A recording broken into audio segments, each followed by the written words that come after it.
अस्सलाम वालेकुम दोस्तों। आईसीसी रैंकिंग पर 10वें नंबर पर मौजूद वेस्टइंडीज की टीम ने वर्ल्ड कप 2019 के बाद पहली मर्तबा ओडीआई रैंकिंग पर मौजूद चौथे नंबर की पाकिस्तान टीम को 5 विकेटों से शिकस्त दे दी। अब 5 विकेटों से शिकस्त के बाद आपको लगेगा यार कि सीधा मैच हुआ है, बट ट्रस्ट मी, ये मैच पाकिस्तान को जीतना चाहिए था। ये ठीक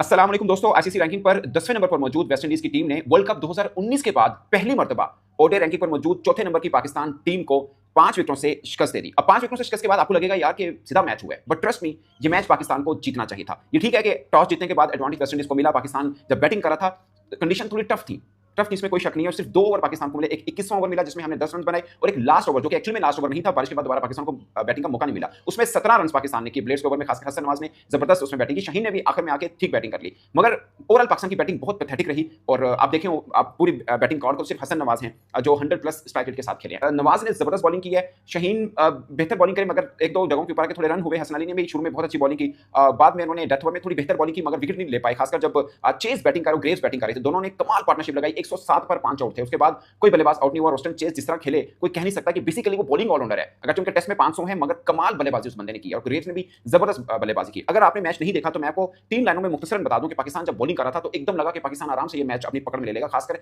107 पर 5 आउट कर लिए थे पाकिस्तान ने। अब मैं आपको बताता हूं सिचुएशन बेसिकली हुई कहां पर थी। 18वें और 19वें ओवर में पाकिस्तान को 17 और 20 रन हो गए। उसके बाद अगले 5 ओवर जब नवाज ने और अबरार ने किए, सिर्फ 9 रन हुए और 2 विकेट मिले। अगरचे दोनों विकेट जो थी वो नवाज ने ली, जिसमें रदरफोर्ड की विकेट भी शामिल है और शाह होप की भी। दोनों कमाल खेल रहे थे। खासकर रदरफोर्ड ने तो उससे पहले 2 ओवर जो मैं बता रहा हूं आपको, 18वां और 19वां, जिसमें 37 रन बने, उसमें 3 छक्के 4 चौके खाली रदरफोर्ड ने लगाए थे। बहुत जबरदस्त उसने उस बंदे ने बैटिंग की थी। और फिर 5 ओवर में 9 रन देके 2 विकेट हमने ले लिए। उसके बाद क्या हुआ, साइम अयूब का ओवर आता है 27वां, उसमें 16 रन हो जाते हैं।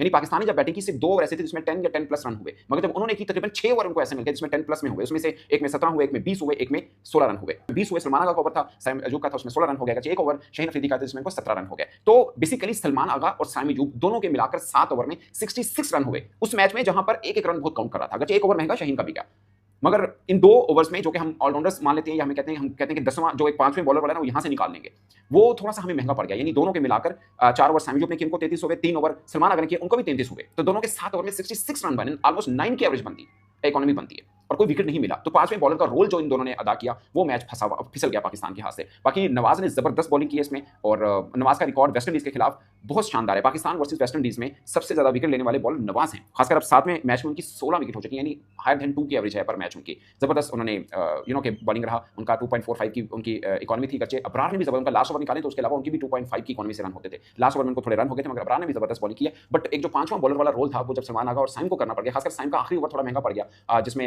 16 रन उनको हो गए थे। वहां से थोड़ा सा मैच ऐसा सा, आप यकीन मानिए, जो मैच देखने को अंदाजा होगा कि एक रन काउंट हो रहा था। खासकर जब 107 पर 5 आउट कर दिए थे, उसके बाद एक रन काउंट हो रहा था, वहां पर थोड़े रन लीक हुए और पाकिस्तान के हाथ से मैच गया। मगर रोशन चेस की मैं तारीफ करूंगा। जो मैं हमेशा कहता हूं कि अगर आपको ऑलराउंडर लेना है, उसके हाथ में बॉल है, तो आप भरोसा रखिए कि ये आपको विकेट भी लेके देगा। वनडे है तो 5 विकेट लेने की अहलियत रखता है। अगर बैटिंग कर रहा है तो आपको भरोसा होना चाहिए कि इसमें 100 करने की भी अहलियत है। ऐसा इसको कहते हैं ऑलराउंडर मेरे ख्याल में।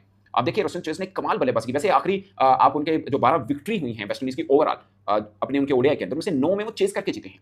सो उनका चेसिंग कैपेसिटी बहुत बेहतर है। अगेन मैं मानता हूं कि पाकिस्तान को जब बैटिंग कर रहे थे कंडीशन थोड़ी सी टफ थी, बट प्रोफेशनलिज्म में ये नहीं होता, एक्सक्यूज नहीं होता। और एक और पाकिस्तान के लिए ड्रॉबैक हुआ जब हसन नवाज स्ट्राइक कर रहे थे, उस ओवर के बाद बारिश हो गई, फिर पाकिस्तान को दोबारा पलट कर बैटिंग का मौका नहीं मिला। हसन नवाज और शाहीन वहां पे अच्छी बल्लेबाजी कर रहे थे, मतलब एक आधे ओवर की अच्छी हुई। लाइक लास्ट ओवर में ही हमने 17 रन बढ़ा रहे थे, ब्लेड के 2 छक्के उसमें लग गए थे। बट एक्सक्यूज नहीं है, टफ कंडीशन जरूर थी पाकिस्तान के लिए। टॉस बार बार बारिश भी होती रही, टेंपो भी टूटता रहा, और जहां पे स्लॉगिंग करने का मौका मिलना था वहां पे खत्म हो गई पाकिस्तान की इनिंग। ये एक थोड़ा ड्रॉबैक था, मगर